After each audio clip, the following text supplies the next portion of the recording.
ባለፈው እኮ ምን የመሰለ ወርቅ የሆነ ፖለቲካ ሰርተሃል። ወርቅ እኔና ኤርሚያስ ወይም ተናገር እውነቱን የሚል መገለጫ ያለው ግን እውነት የማይናገር እኔ እንኳን ተናገር ውሸቱን ብየዋለሁ። ከሱ ጋር በነገረ መስቀሉ ዙሪያ ለመነጋገር ተቀጣጥረን ነበረ። ግን እንደሰማችሁት ያው ባልደረበው ዮኒ ማኛ ጉዱን አወጡበት፣ ሚስጥሩን አወጣበት። በባለፈውም ፖለቲካ ነው የሰራነው ከፈለገ ጋር አሁንም ፖለቲካ እንሰራለን የሚል ድምጽ እንግዲህ ተናግሯል ማለት ነው። የዓላማቸውም ይሄ ነው። ስለሰማ ስለተረዳህም እናመሰግናለን። ያው እንዳየኸው ነው። በእርግጥ አስቀድመን ተደዋውለን ማውርተን ነበርና እሱን ምስክር የሚሆን ነገር ዮኒ ማኛ የተባለው ግለሰብ ሲያወራ ሰምተሃል እና አንተም ቪዲዮ ላይ እንደሰራህበት ፖለቲካ ነው የምንሰራው ምናምን አይነት ነገር ሲሉ ሰምተናልና የፕሮቴስታንቲዝም ውድቀት ይሄ ነው። ትምህርት ላይ ማውራት ሲያቅታቸው ታሪክ ላይ እሱም ደግሞ አሉን ሲላቸው አሁን ከምን ጋር መቅጠም ጀምረዋል። እንዳያችሁት ከሙስሊም ተሳዳቢዎች ሙስሊሞች የሚያበረታቷቸው ተሳዳቢዎች አሉና ከነሱ ጋር ሁሉ እስከ መቅጠም ደርሰዋል። በዚህም ጉዳይ ቀድመው እየነቁ እህት ወንድሞቻችን አይ እነዚህ ሰዎች ከምላሳቸው መርዝ ነው እንጂ የሚታፋው ምንም ነገር ተናግረው የማመንም ሆነ የማሳመን ሞራል የላቸውም፣ አንገታቸው የደነደነ ልባቸው ያበጠ ነው እንጂ ዕውቀት የሚባል ነገር የላቸውም ብለው በውስጥም ስለነገሩኝ፣ ይሄ ደግሞ ከኔ ቀደም ሲሉ ብዙ ከሱ ባልደረቦችም እንደሰማ ነው እንደዚህ አይነት ሰው ሁኑ አግኝተነዋል። ዓላማውም ፐርፐዙም እንደዚህ አይነት ለተንኮል ስለሆነ ለመወያየት ሳይሆን ለተንኮል ሊያውለው ስለፈለገ እኛም ደግሞ የዚህ ተንኮል ተባባሪ ስለማንሆን ይህንን ነገር አቋርጠናል ማለት ነው። እና እኔ ከደቀ መዛሙርቶቹ አንዱ ነኝ። ከኔ በላይ ብዙ መምህራን አሉ፣ ሊቃውንት አሉ። እኔ ግን ምንም ላልተማረ አንገቱ ለደነደንና ልቡ ላበጠ ዲያቆን ነኝ ብሎ አንድ ቀን ቀድሶም ሆነ አስቀድሶ ለማያውቅ ሰው እኔ በቃለሁ። እኔ ስለምበቃው ነው። እና ይህንም ደግሞ ግን ከጀርባቸው ካለው አኳያ ተራዝሟል ማለት ነው። ቤተክርስቲያን ለሁሉም ነገር መልስ አላት ታውቃላችሁ። ስለዚህ በዚህ ጉዳይ የምንነጋገረው ነገር የለም። ላልተወሰነ ጊዜ ማራዘማችን ስንገልጽ በታላቅ ክብር ነው። እግዚአብሔር ያክብርልኝ።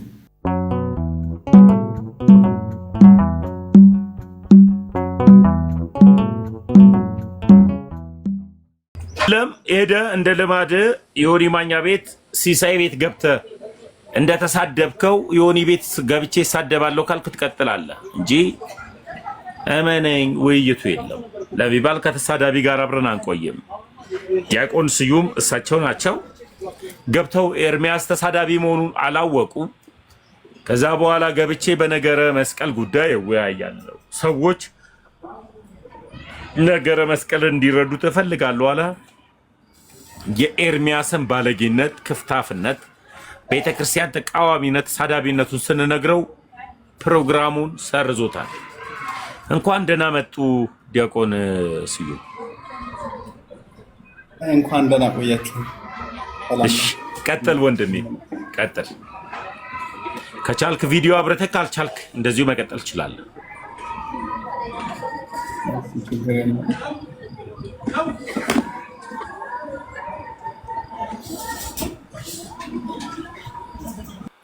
ሰማላ አመሰግናለሁ። በቅድሚያ ሳንቀጣጠር ላገናኘን ለልዑል እግዚአብሔር ክብር ምስጋና ይግባው። ያው እንግዲህ ወንድማችን በመጀመሪያ ላይ ሲናገር እንደሰማችሁት እኔ በሰዓቱ ያው ነበራችሁ የሆነው ነገር ምንድነው? ያው እንዳጋጣሚ የዛ ልደት ገብቶ ነበር እና በሱ ጉዳይ ስለ ነገረ ድነት መነጋገር አለብን አለው። ልደት ማለት ነው። እና እንደዚህ ስለው ኤርሚያስ ፈራ ማለት ነው። ኤርሚያስ ይፈራና አይ አይደለም ነገሩን እንትን ለማድረግ የዛሬ 2 ዓመት በነገረ መስቀል እናውራ ብለህ ነበረ የሚል ርዕስ አመጣ እና በዚህ ርዕስ ደግሞ አይ ለምን በዚህ ርዕስ ማነጋገራለን አሁን ባቀረብኩልህ አንነጋገርም ወይ አለው ልደት ማለት ነው። እና እንደዛ ካለው በኋላ ልደት ወጣ። ከወጣ በኋላ ቤተክርስቲያን እንደዚህ ነች፣ እነሱ መስቀልን እንደዚሁ ነው የሚያከብሩት፣ የሆነ መርዝ ነው የሚተፋው። ምንድን ነው? መጽሐፍቶቹ ሐሰት ናቸው። እነዚህ የሚያደርጉት ገርላት እንደዚሁ ነው የሰበሰባቸው ማለት ጀመረ እና ኦርቶዶክስ እኮ መልስ አላት። ስለዚህ ያኔ ጋር መነጋገር ትችላለህ አልኩት። እኔ ቃል በቃል ምንድን ነው የፈለግኩት የነበረው በሰዓቱ ከ5 ሰዓት በላይ ከእሱ ጋር አውርቼ አውቃለሁ። ግን የሆነ ሌላ ከጀርባው ሌላ ሴራ እንዳለው አላውቅም። ባይዘው ለፕላትፎርሙም አዲስ እንደመሆናችን መቼም ዲቁና መማር ቅኔ ቤት ማለት እዛም አልፎ ቅዳሴ መቀደስ እነዚህ ነገሮች ሁሉ ለሁሌም ቦታ አለው። ሁሉም ነገር አይደለም፣ ስጦታው ልዩ ልዩ ነው እና እኔ በእውቀት የምንነጋገር ከሆነ እኔ እናንተ ማውራት እንችላለን አልኩት። ስለ ነገረ መስቀሉ ምንም ሐሰት የለበትም እኮ። ከዛ እንደዛ ስላው ብዬው ወጣው። እሺ ተባባልን። ለዛሬ 3 ሰዓት ነው ተቀጣጠረን የወጣ ነው ማለት ነው። ከዛ እኔ እንደወጣው ዮኒ ጉዱን አፈለው ሚስጥር አወጣ ማለት ነው። አንዳንድ ጊዜ ሚስጥር ሲያወጣበት በባለፈውም ከፈለገ ጋር ያደረግነው ፖለቲካ አሁንም ዲያቆን ስዩም ላይ ይደገማል ብሎ ቃል በቃል ለቪዲዮውን ብታሰማቸው ደስ ይለኛል። አይ አጭር ነው ለሌላ ፐርፐዝ ነው የተናገሩት ምናምን ያሉ ሁሉ ስላሉ ማለት ነው። እንደዚሁ ነው ያለው። እኔ ወጥቼ ስራ ነበርኩ እንዳጋጣሚ እኔ ወደ ስራ ስገባ እነሱ በእኛ ምክንያት እንደዚህ አባሉ ፖለቲካ በባለፈውም ፖለቲካ ሰርተናል፣ አሁንም እንሰራለን። ደግሞ ክርስቲያኖች ቀድመውም የሚያውቋቸው ሳላደንቅ እዚህ ፕላትፎርም በጣም ደስ የሚል አገልግሎት ነው እና እኔ እንደዛ አልኩት። እነሱ ለፖለቲካ እንደሚጠቀሙት ደግሞ ተነገረኝ ከወጣው በኋላ ማለት ነው። አይ እነሱ እንደዚህ ናቸው፣ በዚህ ጉዳይ መወያየት የለብህም ከስድብና ከዛቻ። ይቅርታ ዲያቆን ስዩምዬ፣ ይቅርታ ዲያቆንዬ፣ እዮብን አስገቡት ውዶች፣ እዮብዬ አስገቡት። እዮብ ወንድማችንን ኔትወርክ አስወጥቶት መሰለኝ። ይቅርታ እሺ ዲያቆን እዮብ ዘሚካኤል ኢንቫይት አድርጌያለሁ። ቀጥሉ። ይቅርታ ዲያቆን። እና እንደዛ ሲሉ አይ እኔ ሰማው ማለት ነው። ደግሞ ገና ለመወያየት የሄድክ አብረው ያሉትን ሲያገለግሉ የነበሩትን ሰዎች ደግሞ ማስቀየም የለብህ። ምክንያቱም ያው መንገደኛም ፊትና ኋላ ነው። እነሱ ቀድመው የሚያውቁት ነገር ስላለ ነው ለእኔ ሁሉ ኢንፎርሜሽን ያደረሱኝ ማለት ነው። እና አሁን ጥሩ ነገር ነው። አይ ከነሱ ጋር ሄደን አንወያይም፣ የራሳችን ቤት ስላለ የምንፈልገውን ሰው በራሳችን ቤት ማወያየት እንችላለን የሚባለው ነገርም እኔ የምደግፈው ነገር ነው። እና ምንድን ነው የፍርሃት ምናምን አይደል፣ የተጻፈው ነው የሚነበበው በነገራችን ላይ። እና ደግሞ እኔ አሁን ያየሁት ዲፈረንስ ምንድን ነው? እነሱ ጠባው፣ እኛ ሰፍተን ነው። እኛ ምነን እነሱ ክደው ነው። በአሜንና በለምን መካከል ትልቅ ጋር አለ። ግልጽ ነው። አሜን የሚል ሰውና እንዲህ ለምን የሚል ሰው ይለያያል። ምክንያቱም እኔ ለምሳሌ የሆነ ቃል ኪዳን ስሰማ እስከ ሺህ ትውልድህ እምርልሃለሁ የሚለውን የአብርሃምን ቃል ኪዳን ስሰማ እኔ አሜን ነው ብዬ የምቀበለው። እነሱ ግን ለምን ነው የሚሉት? ግልጽ ነው። አሁን በዚህ መልኩ እንዴት ይሆናል? ገድላት ደግሞ ምንድነው? የሰፉ ናቸው። ስለዚህ በእነሱ ጉዳይ ደግሞ ማንም ሰው ተከራክሮ ሊያሸንፍ አይችልም። ምክንያቱም ሰፍተው ነው ከመጽሐፍ ቅዱስ ራስ ሳይኖራቸው ገድላት አልተጻፉም። ከተጻፉም ደግሞ እነሱ በበር ሳይሆን በመስኮት የገቡ ናቸው። በመስኮት የገቡ ናቸው።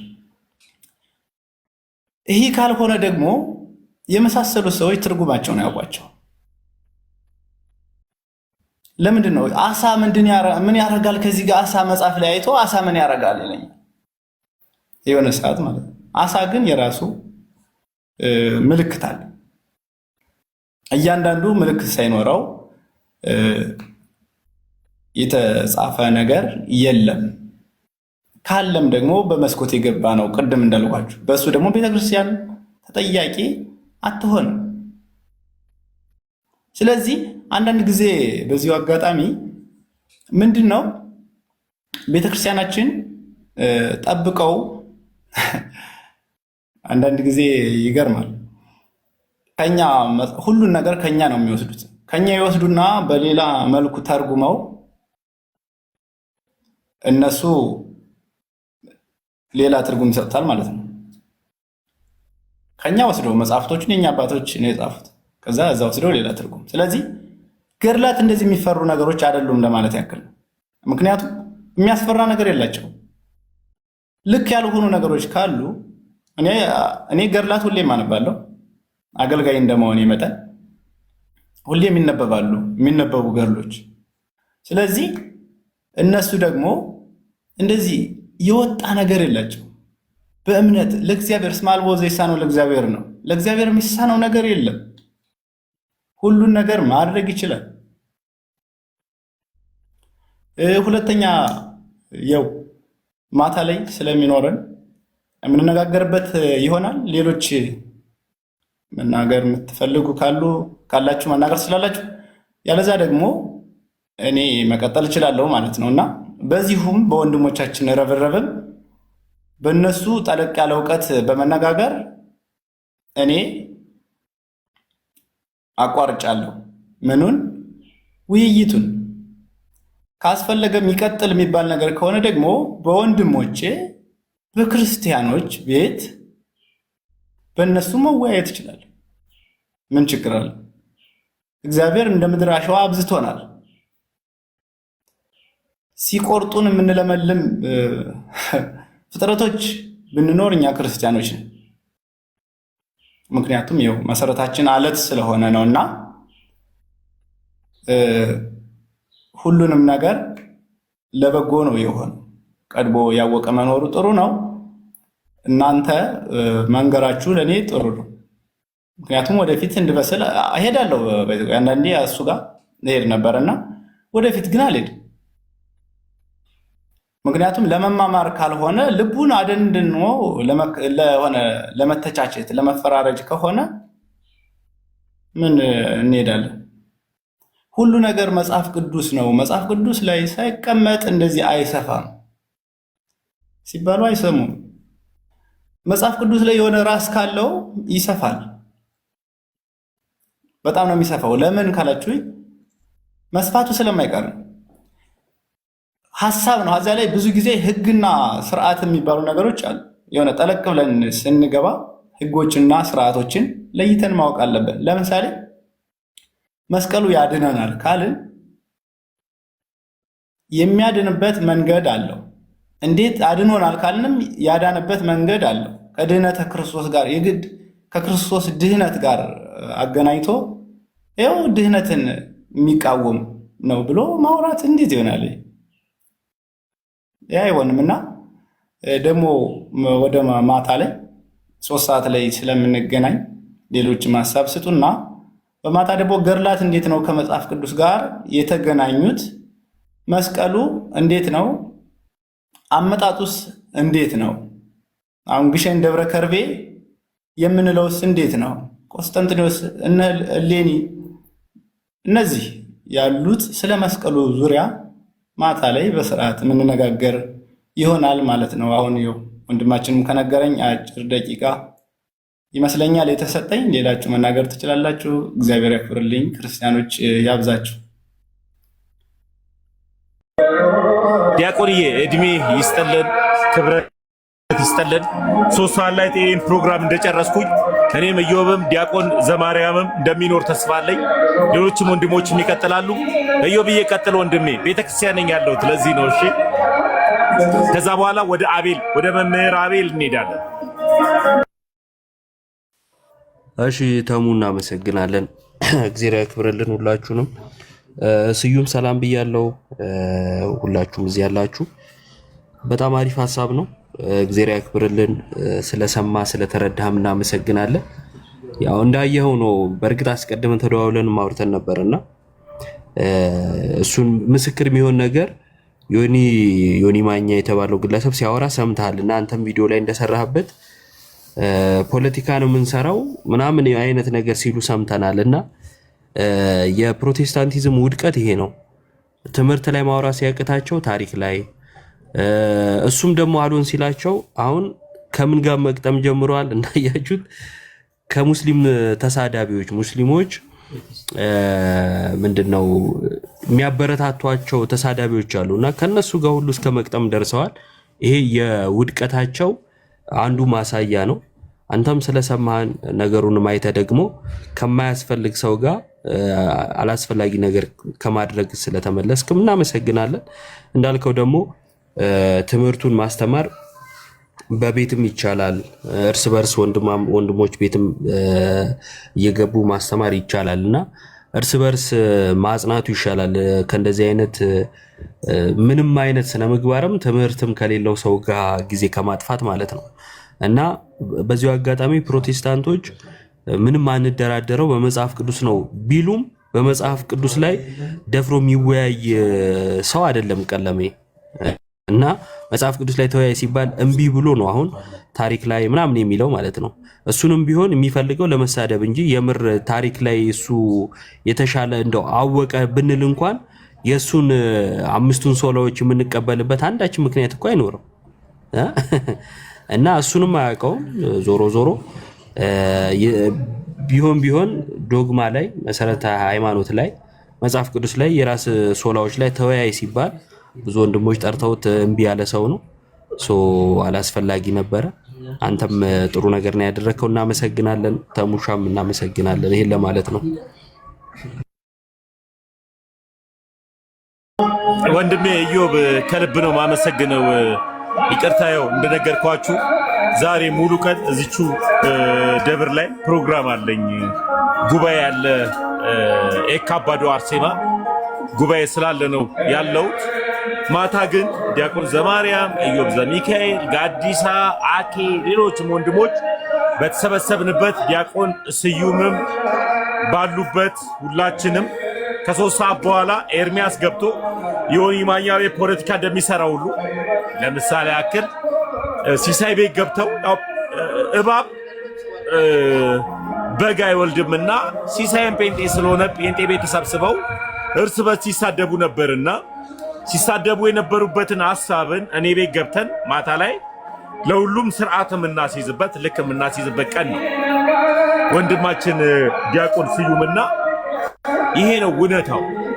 አሁን ከ12 ሰዓት በኋላ ጉባኤ አለኝ እዚሁ አርሴማ ቤተክርስቲያን። ኢዮብዬ ከልብ ነው አመሰግነው። ኢዮብ ለቤተክርስቲያን ድምጽ የሚሆን ብዙዎቻችን ደግሞ የቀለም ወርቅ አይተንፍሱን ሐሳብን የምናቅ ሰዎች ነንና ስዩምዬ 3 ሰዓት ላይ እንገባለን። እነሱ ቀድሞ ቢገቡ እንኳን እኛ ተረጋግተን ከዚህ ከፕሮግራሙ በኋላ ገብተን እንደምናወራ እንደምንናገር በገድሉም እንደማናፈር አልፎም ተርፎ ደግሞ በቅዱሳኖችም ደግሞ እንደማናፈር ሐሳቡ እንድትናገር ነው ወንድማችን ስዩምዬና እዛ ጋር ሐሳብ ላይ ሰጠ። ሁላችንም ዲያቆናቶችም መምህራኖችም ገብተን 3 ሰዓት ላይ ሐሳብ እንሰጣለን። ወንድሞች ዲያቆን ስዩምን ፎሎ አድርጉት። ወንድማችን ነው፣ አላወቀም። ስላላወቀ ነው ኤርሚያስ አበበን ዲቤት የጠየቀው። ያንን ዲቤት ደግሞ የጠየቀው ደግሞ በጣም የምንወደው የምናከብረው የኔ ደግሞ የስጋ ዘመዴ የሆነው ልደትዬ ሲያወራ እዛው ገስት ላይ ስለነበረ ስዩ አዲስም ሰው ስለሆነ እኔ በነገረ ቅዱሳን ጉዳይም ሆነ በመስቀሉ ጉዳይ አላፍርም። ቤተ ክርስቲያን የሰጠችኝ መጽሐፍ ቅዱስ አለ፣ በዛ ጉዳይ ላይ እወያያለሁ ሲል ኤርሚያስ አበበ ቤተ ክርስቲያንን እንደሚሳደብ ተሳዳቢ መሆኑን ለወንድማችን ዲያቆን ስዩም ዘኪድዬ ስንነግረው እንደዚህ መሆኑን አናቅም ነበረ። ከእናንተ ከኦርቶዶክሳዊ ድምፅ አልወጣም፣ ከዚህ በኋላ አልገባም ከሱ ጋር ዲቤት፣ እናንተ በምትሉኝ ሁሉ ሄዳለሁ ያለ ድንቅ ዲያቆን ወንድማችን ነውና ፎሎ አድርጉት። ዲያቆን ስዩምዬ ወደ አንተ እንሂድ። ቪዲዮ ከፍታ አውራ። ሚዩት ኖት ዲያቆን ሚዩት ኖት።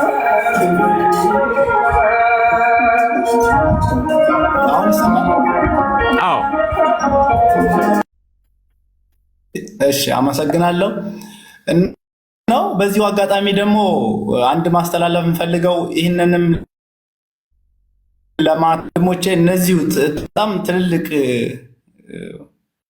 ወንድሞች አሉ፣ እንደዚሁ በጣም መወዳቸው ማከብራቸው፣ ብዙም ባለግባባቸውን ባላቃቸውም፣ ግን ገድላቱ ስለ ገድል ሲባል አይ ገድላት እኮ ዝቅታ ነው፣ ገድል ሲባል አይ ገድል እኮ እንደዚህ አለው የሚባል ገድል የማይነካ ነገር ሆኖ የሚታይበት አንግል አለ እና እኔ ደግሞ ካላስቸገርኩ በዚች ጉዳይ እኛ ጋር ማውራት እፈልጋለሁ። ምክንያቱም እውነት ነው ለሚያምን ሰው እስመ አልቦ ዘይሳነው ለእግዚአብሔር ላለ ሰው ይቻላል። ለእግዚአብሔር የማይቻል ነገር የለም፣ ሁሉ ነገር ይሆናል። ግን መሰረት አለ። ቃል ኪዳን ከሆነ ቃል ኪዳን ነው። ክርስቶስ የገባው ቃል ኪዳን ለአንዴ ብቻ አይደለም፣ ይቀጥላል። እኛ ደግሞ ዛሬ ሃይማኖት የምንከተል ወይም ማህበሮች አይደለንም። ከክርስቶስ ወደ ሐዋርያት ሰንሰለት ያለው ከሐዋርያትም ደግሞ እንደዚሁ በሊቃውንቱ እያደረገ የመጣ መሰረት ያላት ቤተክርስቲያን ሰማያዊት የሆነች ቤተክርስቲያን ነው ያለችን እና እንደዚህ ይሁነን እያለን እነሱ ከኛ ገድል ያወጡና አንሻፈው ነው የሚተረጉሙት። በእውነት ምንም የተለያየ አካባቢ ላይ የተጽፎ የአማርኛ ፊደሎች አጠቃቀም ሊኖሩ ይችላል። ሁለት እዛም ደግሞ የተጻፉበት ሁኔታ ሊለያይ ይችላል። ለምንድን ነው የተጻፈው? እነዚህ ነገሮችም አሉ። የሆነ የተጻፈውን ብቻ አይተን አይ ይሄ እንደዚህ ነው የተጻፈው ልንል አይገባም። ከምን አንጻር ነው የተጻፈው? በምንድን ነው? ለምሳሌ እኛ ብዙ ነገር አለ። በህልም ሊሆን ይችላል፣ በራእይ ሊሆን ይችላል፣ በብዙ ነገር ነው። እውነት ነው ሊሰፉ ይችላሉ፣ ይሄን አልቃወምም። ግን የሚሰፉት ደግሞ ለኛ ለሰፋ ነው የቤተክርስቲያናችን ልጆች የቤተክርስቲያን ልጆች ለሆነው ለኛ ነው። ፕሮቴስታንት ይህንን ሚስጥር ማወቅ አይችሉም። ምክንያቱም ምንፍቅና ከፍሎ ማመን ስለሆነ ማለት ነው። ስለዚህ እኛው አይ ገድል አትንከው ተሸፍኖ ይብሰል ማለታችን የኛ ለመብሰል ምልክት ነው። ለኛ ለእህት ለወንድሞቻችን ገድሉን ገልጠን ታምረ ማርያም ላይ ከዚህ ጋር አይኑን የታመመ ሰው እሱ ለጌታ ከምታጠበው ጡት አይኑ ላይ አድርጋለት አይኑ ተፈወሰ ልንል ግድ ነው። እንደኛ የደበቅነው ማለት እንትን ይላል። ስለዚህ እያንዳንዱ እንደዚህ አይነት ተመሳሳይ ነገሮች ሊኖሩ ይችላሉ። መናፍቃን አይገባቸውም። ይቅርታ ስም እንደዚህ መጥራት አልፈልግም፣ ግን እነሱ ላይ ገባቸው ይችላል። እኛ ግን ይገባናል። ያው መባረክ አእምሮ ነው። መባረክ ዋናው አእምሯችን የተባረከ ነው። ማሰብ እንችላለን። እግዚአብሔር ረቂቅ አምላክ መሆኑን እናውቃለን። ሁሉ በእጁ ሁሉ በደጁ መሆኑን ጠንቅቀን እናውቃለን።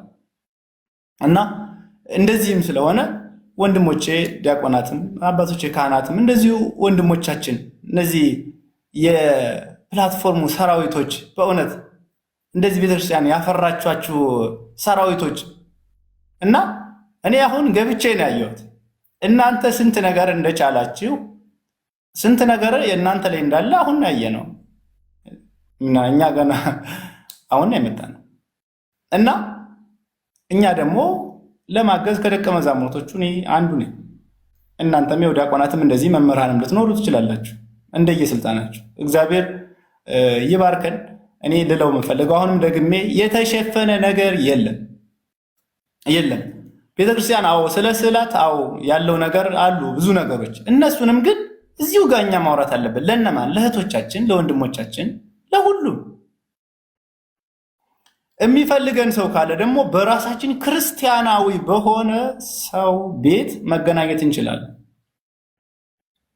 በማይሳደብ። በመጀመሪያ አንዳንድ ጊዜ እውነት መንፈሳዊ ነው ካልን ከእግዚአብሔር ደጅ ያቀርበናል ካልን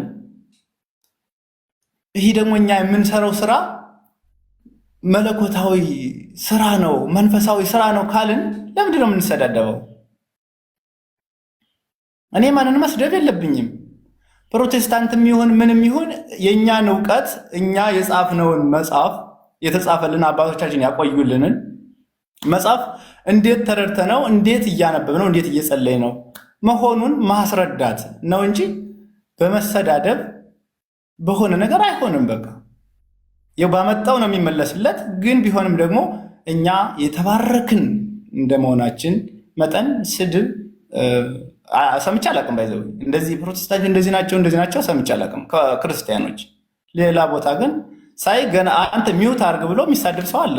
ሰውን አጠገባው እንዴት ይሆናል? ይሄ መንፈሳዊ ነው እንዴ ታዲያ? ወንድሙን የሚጠላ ሰው እንዴት ነው በሰማይ ያለውን አባቱን ሊወደው የሚችል?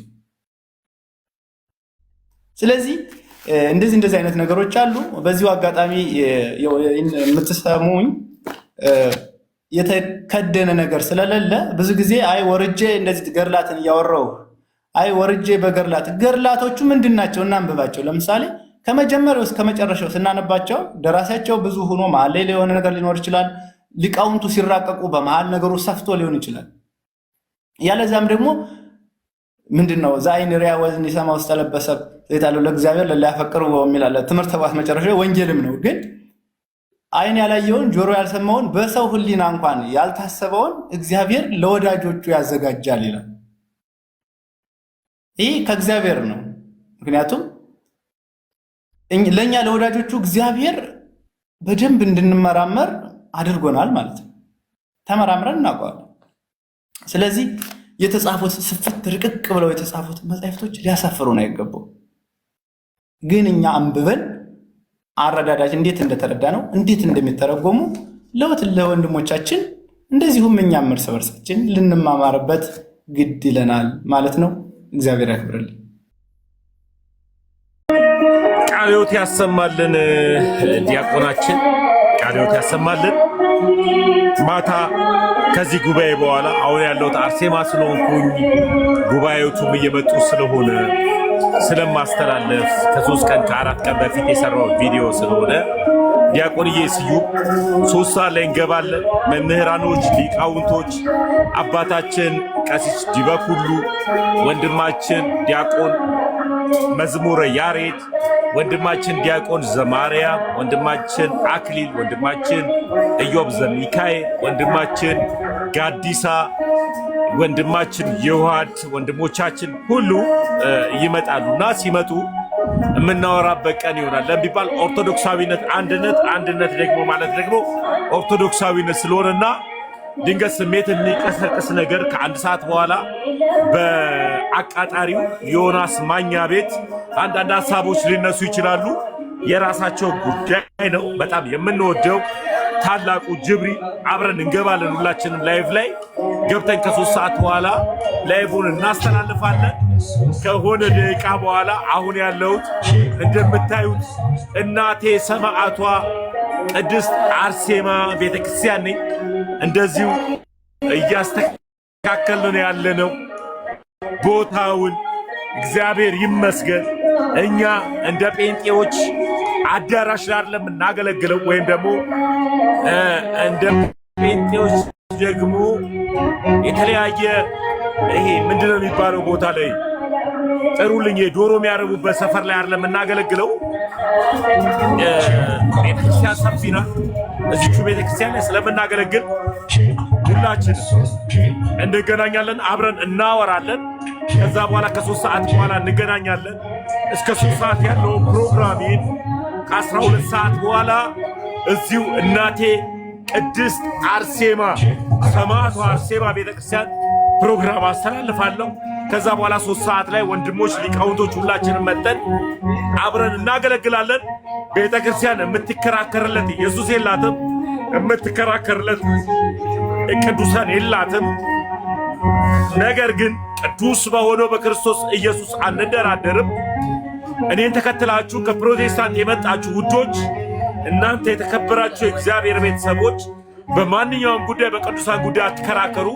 መጀመሪያ ልንከራከርበት የሚገባው አዋልድ መጽሐፍ ሳይሆን መውለድ የሚችለው መጽሐፍ ቅዱስ ስለሆነ በመጽሐፍ ቅዱስ ጉዳይ ላይ ጴንጤዎች ከኛ ጋር ደፍረው መወያየት ስለማይችሉበት እኔም ደግሞ መጽሐፍ ቅዱስ የዘላለም ሕይወት መስጠት እንደሚችል አምኜ ከዛ ከድቅድቅ ጨለማ ከመናፍቅ ቤት እውነት ወደሚገኝበት ወደ አንዲቷ ሃይማኖት ወደ ኦርቶዶክስ ተዋህዶ ስለመጣው አጋንንቶች ስለተንጨረጨሩ በብዛት እየመጡ ብዙ አይነት ርዕሶችን ይዘው እየመጡ ነው። ወንድሞቻችን አዳዲስ ሲሆኑ ዲያቆናትን አዳዲስ ከኔ በኋላ የመጡትን ደግሞ ኦርቶዶክሳዊ ፕሮቴስታንቶችን የተለያየ አይነት ርዕስ እየያዙ ካልተወያየን እያዩ እንኳን ከናንተ ጋር አይደለም ከማንም ጋር አንወያይም። የምንወያይበት ርዕስ ኢየሱስ ይባላል። ኢየሱስ የዘላለም ሕይወት ይሰጣል። ያ ኢየሱስ የዘላለም ሕይወት የሚሰጠው ስጋው ያድናል ክቡር ስለሆነ፣ ደሙ ያድናል ክቡር ስለሆነ በዚህ ስጋ በዚህ ደሙ የማይወያይ ደግሞ በጥምቀቱ የማይወያይ ጴንጤን አናውቀውም፣ ልናውቀውም አንችልም። እንኳን እሱ አይደለም ከካቶሊክ የወጣው እንኳን ሉተር በክርስቶስ ኢየሱስ ስጋ ክቡር በሆነው ደሙ የማይቀልጥ አልፎም ተርፎ ደግሞ ደሙ የዘላለም ሕይወት ይሰጣል የሚል አልፎም ተርፎ ደግሞ ጥምቀቱ የዘላለም ሕይወት ይሰጣል የሚል ነውና በዚህ ጉዳይ የምትወያዩ መናፍቃኖች ሌላ ጊዜ ወንድሜ ኢዮብ ሲከፍ፣ ወንድሜ ጋዲሳ ሲከፍ፣ ወንድሜ ዲያቆን ናትናኤል ሲከፍ፣ ወንድሜ አክሊል ሲከፍ፣ ወንድሜ ይሁድ ሲከፍ፣ ወንድሜ ልደተ ቃል ሲከፍ፣ ወንድሜ